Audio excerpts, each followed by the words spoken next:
Não havia praticamente espaço nenhum onde isso pudesse ocorrer. Desde então até agora, eu chamo a atenção que realmente é no final do século XX que nós, genuinamente, temos liberdade religiosa em Portugal e que o Estado não policia diretamente as práticas religiosas cotidianas. Em suma, o politeísmo e a idolatria que emergem do sincretismo brasileiro não necessitam de ser vistos por nós como um recidivismo, um primitivismo ou um colapso em algo anterior. Os tais pagãos europeus, ou a tal África que constantemente reemerge nos relatos do Candomblé para explicar a falta da grande cesura, como diz Quijal. Experimentemos então com a noção de que não há nada de necessário, ou de inelutável, ou de futuramente incontornável na figura do Deus único, nem no ódio à idolatria. Brinquemos com a ideia de que, caso surjam espaços de marginalidade num esquema que obrigam os sujeitos à fé monoteísta e à iconoclastia, eles se dissolveriam de si. Se assim for, então, podemos ver as disposições não monoteístas e não fideístas que emergem no Brasil dos candomblés, da Ubanda, do espiritismo, dos índios inconstantes, da movimentação individual entre igrejas e crenças, etc., como uma aquisição, um ganho histórico da liberdade. Algo que se ajusta melhor à vida de quem olha para o seu mundo com os olhos que o seu cotidiano constitui. Se assim for, o demónio dos teólogos cristãos deixa também de fazer sentido. Não quer isto dizer que deixe de fazer sentido pensar em bem e mal, em desejo e medo, em socialmente frutífero e socialmente destrutivo. Ou mesmo numa figura que personifica os perigos da vida. Deixa somente de fazer sentido ter uma figura, de alguma forma, divina ou pelo menos espiritual, que pontua a fé monoteísta, contrapondo à compaixão divina a sua absoluta e irredimível maldade. As ciências interpenetram-se. O curioso com este exercício é que ele nos leva a perceber quão marcadas estão pela tese oposta as nossas avaliações da história. Vejamos como Laura de Melo e Sousa conclui a sua obra. Mais uma vez, se eu a cito é porque gosto imenso da obra. Eu insisto isto depois de dizer, andou a criticar, não andou não, andou a utilizar. Como o imaginário do descobridor europeu, diz ela, como a religiosidade popular, da qual fazia parte, a feitiçaria colonial era multiforme e heterogénea, constituída basicamente por duas partes, que integravam um mesmo todo. Um fundo de práticas mágicas, características das culturas primitivas, africana e indígena, e um fundo de práticas mágicas, características das populações europeias, fortemente impregnadas de um paganismo secular que pulsava sob a cristianização recente e imperfeita. Fim de citação. Nesta formulação há uma série de pressupostos submersos, os tais shadow fallacies. Identifiquemos alguns conforme nos for possível. Em primeiro lugar, ela diz duas partes, mas seguramente são pelo menos quatro, se vistas em termos de história antropológica. A ameríndia, a africana, a europeia popular e a católica romana. Em segundo lugar, uma oposição entre culturas primitivas e cultura europeia. Mas aí resta saber se os antropólogos hoje reconhecem qualquer categoria específica de primitivo à qual sejam atribuíveis traços identificáveis e que permita manter ameríndios, eles próprios de várias raízes civilizacionais, e africanos, ainda por cima de duas regiões profundamente diferentes, Angola e Costa Oeste, em momentos distintos, num mesmo salto. Terceiro lugar, e porquê um fundo europeu? Isto é, em que medida é que o plano integrador seria a tal contribuição europeia e que ainda por cima seria una? E finalmente, em quarto lugar, e em consequência, porquê paganismo? A autora, de facto, responde à pergunta, porque a cristianização em Portugal teria sido recente e imperfeita. E eu chamo a atenção que o que ela diz é tese adquirida, é ponto comum, é o que se acha. Mas temos direito a perguntar-nos, terá sido mesmo assim? Não haverá aqui já todo um mundo de pressupostos tesouristas? Isto é, pressupostos que presumem essa tal cesura como uma necessidade. Lembramos que este mesmo debate continua a ocorrer na Europa, em termos à noção de sobrevivências pagãs. É que, de facto, em Portugal, pelo menos, a cristianização ocorreu nos primeiros séculos da era cristã. E o catolicismo romano é absolutamente dominante desde o século VI, nós sabemos o ano. A época da conversão do rei dos suevos, já anteriormente cristianizados nazarianos, maniqueístas, ao catolicismo de Roma, na região de Braga, por São Martinho de Douro. E, contrariamente ao que se possa pensar, nunca foi apagada esta presença cristã pela presença mourisca. Nem a norte do Mondego, onde a hegemonia cristã nunca foi sequer interrompida, nem nas terras do sul, que os nortenhos acabaram por reconquistar, e onde existira sempre uma forte presença de cristãos moçárabes.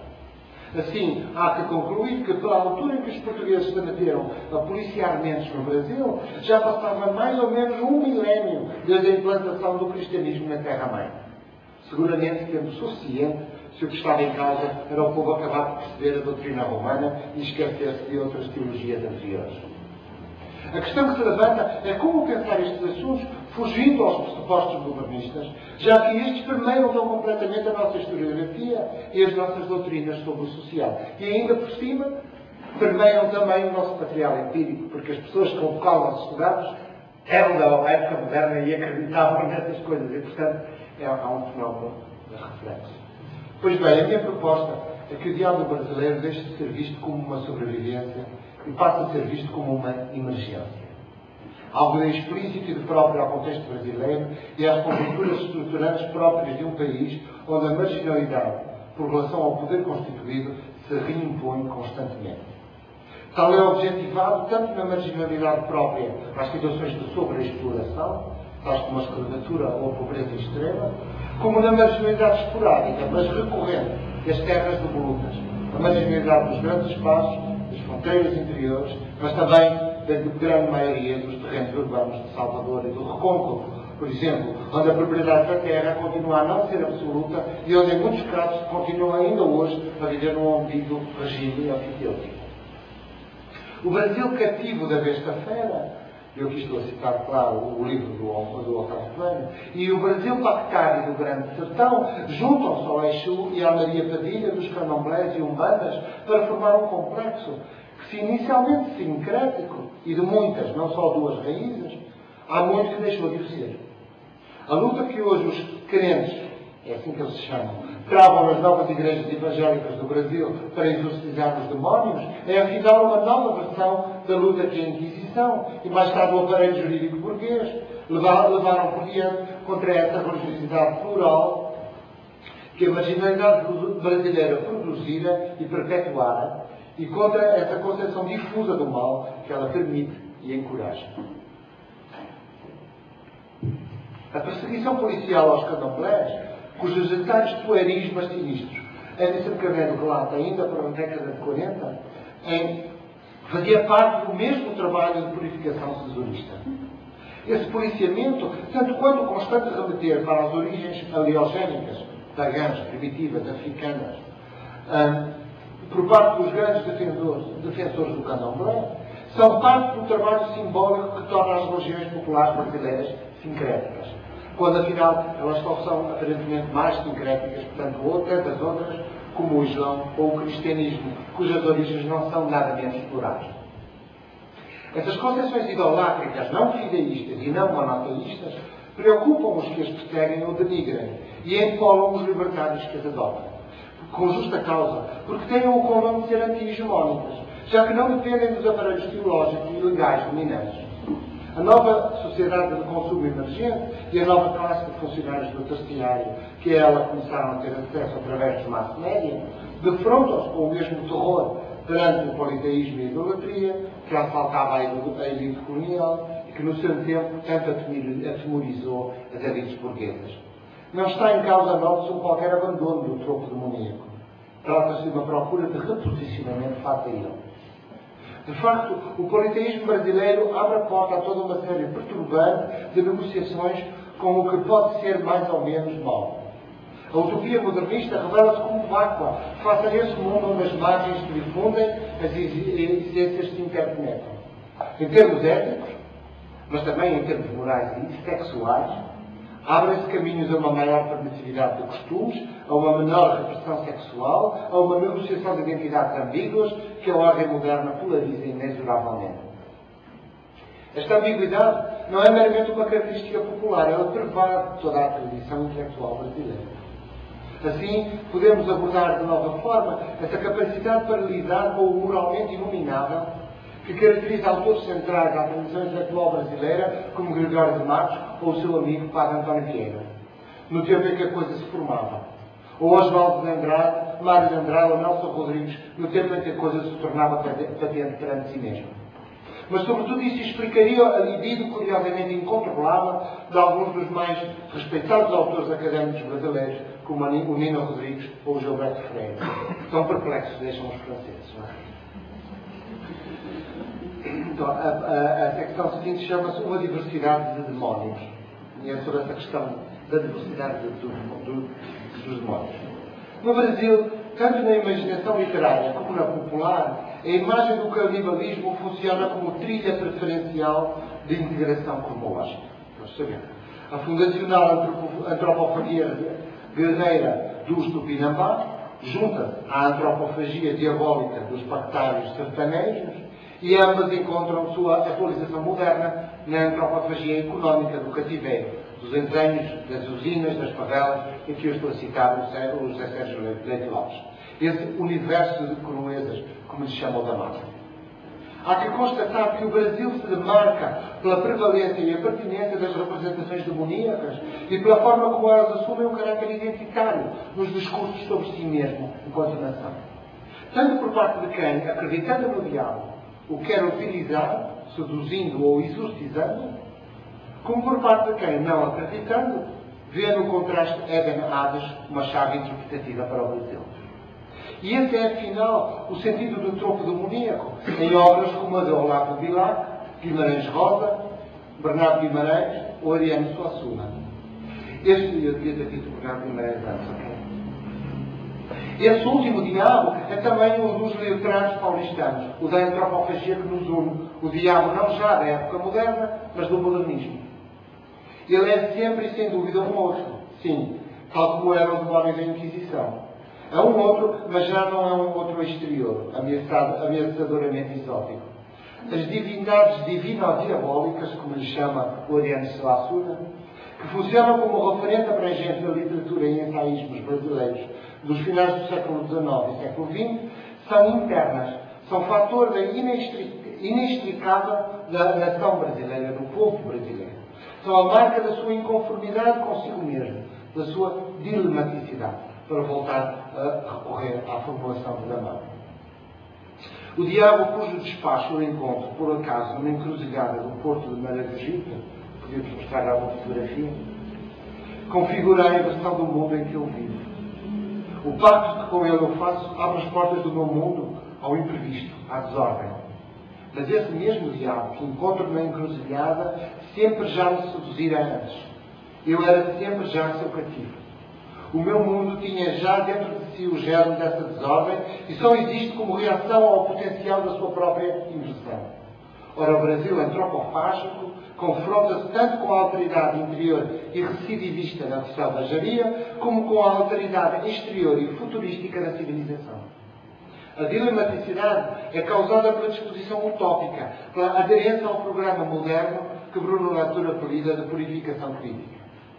Ao pretender afastar-se de uma dessas duas balizas, ao querer ser outro, eu acabo por, de um lado, confiar-me a uma fantasmagoria e, do outro lado, atribuir ao meu mundo vital a aparência de uma fantasmagoria, uma ilusão demoníaca. Eu acabo por presumir que existe um mundo, outro, moderno, rico, em que todos são iguais, em que há democracia, etc. Quando nós sabemos que esse mundo ainda não existe. Portanto, há uma fantasmagoria dos dois lados. Tal como aponta Otávio Velho, portanto, a manifestação diabólica é um fator da dependência social, cultural e económica em que o Brasil e as suas elites se encontraram durante os séculos XIX e XX. O autor chama a essa dinamaticidade a nossa ambígua moeda social. O confronto entre, por um lado, essa dependência e a certeza de sua própria ocidentalidade e europeidade é a mola que gera a dinâmica da dilematicidade brasileira, já não moderna, mas modernista. António Cândido inicia a sua magistral introdução à literatura brasileira com a seguinte frase: a literatura do Brasil faz parte das literaturas do Ocidente da Europa. Fim de citação. Não questiona o sentido histórico e até a validade substantiva da noção para os escritores em causa, tendo unicamente alertar para o facto de que, uma vez assumida esta postura, face às evidências incontornáveis de que o Brasil também é outro, a dramaticidade, o diabismo, instalar-se-á inevitavelmente no projeto nacional, que essa literatura transporta e promove e com o qual o crítico literário se identifica e historia. Euclides da Cunha redigiu Os Sertões em resposta à dor causada em si mesmo pela brutalidade do confronto com a pluralidade interior. Essa tragédia do choque de culturas, como lhe chama António Canto. O livro reflete a violência de um desafio à identidade do autor que resulta do desafio à sua humanidade. Por considerar António Conselheiro e os seus fiéis uma ameaça à nova ordem política republicana que ele apoiava, Euclides tinha argumentado publicamente a favor da guerra, considerando-se um dos seus inspiradores. Na sequência dos eventos, porém, quando confrontado pessoalmente com a chacina, a destruição física e o sofrimento do outro, esse outro que sou eu, esse outro revela-se como irmão, e o escritor é assaltado por profundos sentimentos de corresponsabilidade que o torturam, exigindo de si mesmo um esforço de compreensão. Foi esse esforço que deu à luz essa catedral da literatura sociológica em língua portuguesa, Os Sertões. O problema de Guimarães Rosa, em Grande Sertão Veredas, é essencialmente o mesmo, diz-nos Willy Boller, naquele livro chamado Grande Sertão.br. Só que o novelista, mais sabido e mais desenganado, 50 anos depois, exporta-o, recorrendo ao poder de mediação simbólica que a ficção permite. Para Euclides da Cunha, a chacina e o horror eram de carne e osso. O sangue corria à sua frente. Para o romancista diplomata, foi possível entregar o problema ao demónio. Notem, o que ele descreve na sua versão brasileira da barganha fáustica não é nem menos verdadeiro, nem menos desafiante em termos éticos que o tema dos sertões. É que, de facto, se há algo que une o caleidoscópio religioso brasileiro, é o medo do demónio e, por consequência, a crença nele. O diabo, comenta Ronaldo de Almeida, é a figura do universo cristão em que são enquadradas todas as divindades das outras religiões, tornando-se paradoxalmente o articulador da continuidade entre as crenças e da circulação de pessoas por esse caldo religioso católico afro-espírita pentecostal. O diabo espreita por detrás da utopia tropical e é constantemente evocado pela ficção e pela cultura de massas, não com as implicações terríficas que teria num contexto americano, em que, por exemplo, recentemente, o discurso sobre o evil reemerge em tons que não são sequer traduzíveis para o contexto brasileiro, que dependem de um outro processo.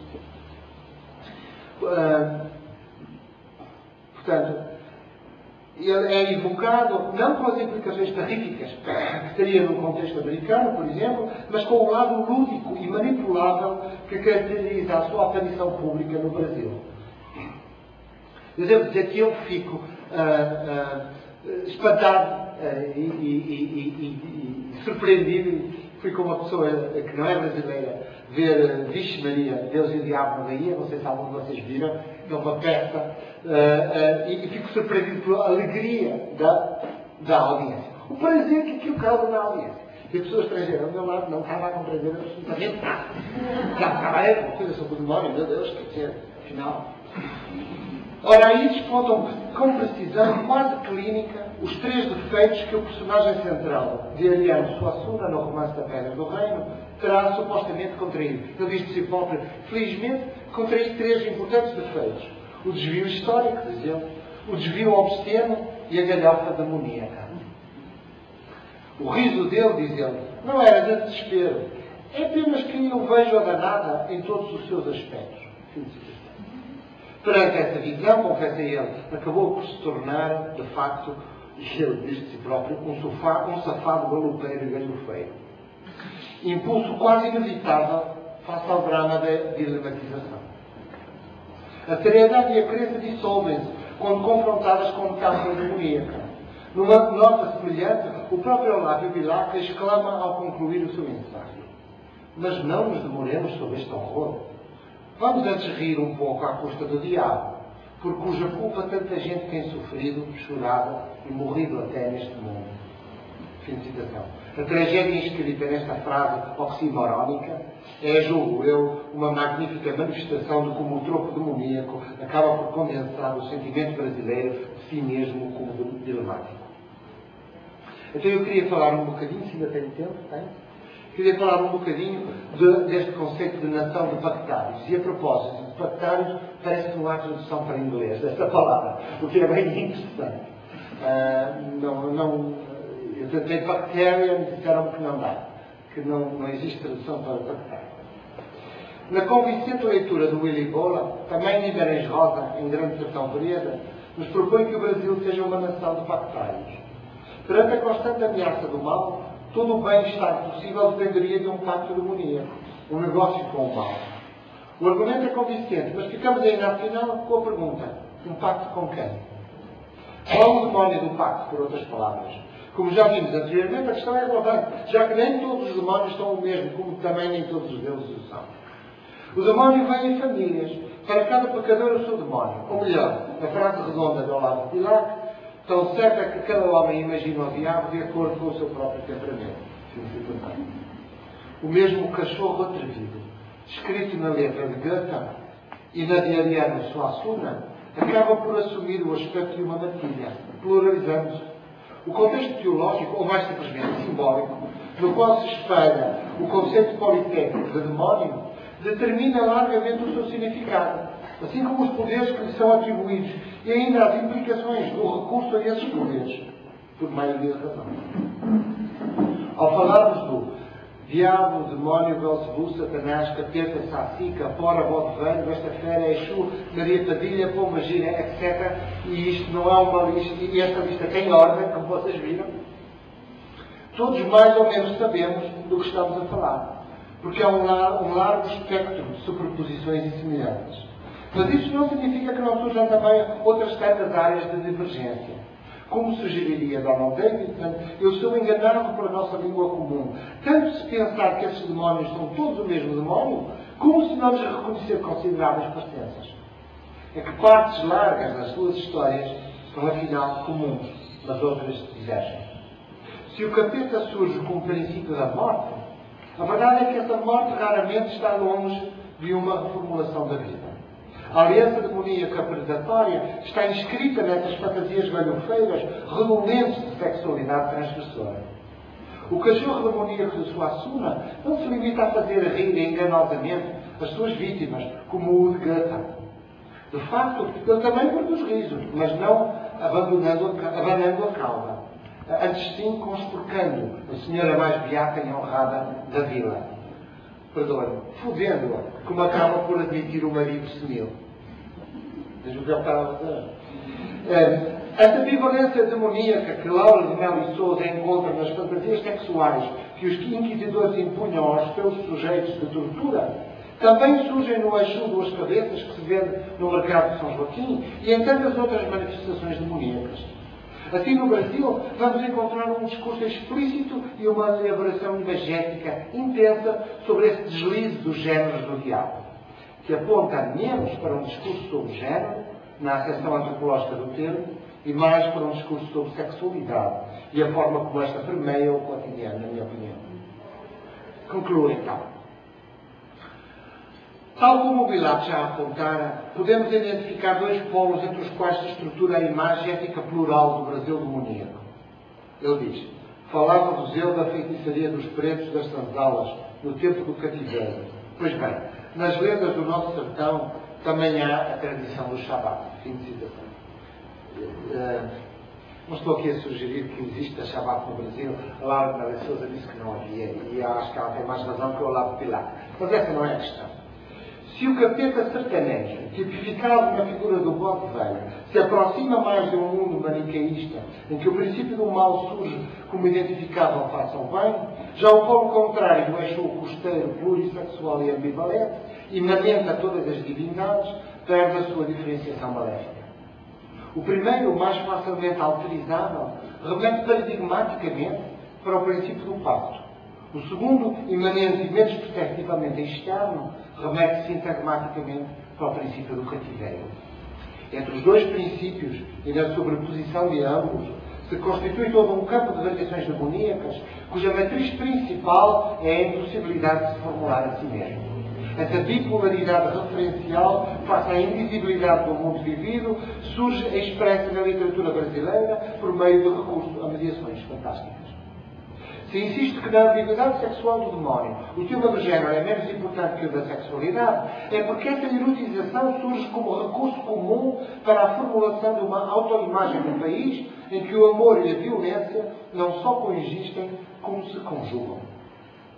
Essa conjugação entre amor, paixão, enredo identitário, prazer carnal e violência, dor, destruição e morte, é a argamassa do tal Brasil dramático. Os termos que Vilac escolhe para terminar o seu ensaio apontam como por acaso na mesma direção. O poeta recorre a uma metáfora carnavalesca para explicar que, eu cito, o bom senso da nossa idade civilizada já não receia a dar o braço ao demónio, porque já sabe que ele não passa de uma invenção. Por isso, até Olavo Bilac acha que se pode dar ao luxo de acabar o ensaio com uma suposição. Dizer, vou acabar o meu ensaio então com uma suposição. Imaginemos que Satanás tinha existido, que ainda existe.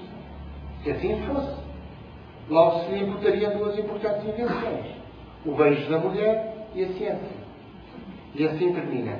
Se é ele o autor de tudo quanto se lhe imputa, é mistério confessar que os homens lhe devem muita gratidão. Volto, pois, à sapiência da pessoa que comigo viajava para Salvador. Tal como Olavo Bilac, também ela via no demónio elementos salvíficos, que urge saber resgatar para poder viver bem neste mundo. Um mundo que, na medida em que é permeado pelo demónio, é muito igual a muitos outros mundos humanos, mas que, apesar disso, pela sua história, é dramatizado por uma profunda polarização interna. E, nessa medida, é muito característica do brasileiro. Obrigado.